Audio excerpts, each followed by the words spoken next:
Hello, good day. Can you please introduce yourself? My name is Rochelle Abad, 32 years old. I'm single.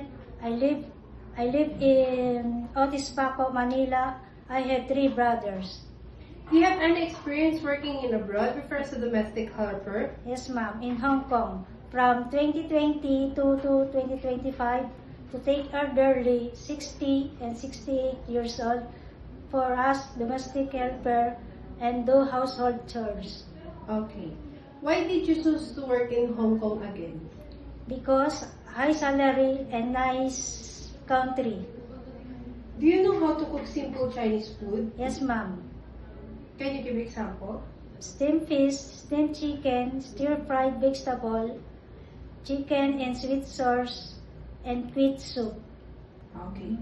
Are you willing to take care of newborn baby? Yes, ma'am. How about an elder person? Yes, ma'am. How about dogs and cats? Yes, ma'am.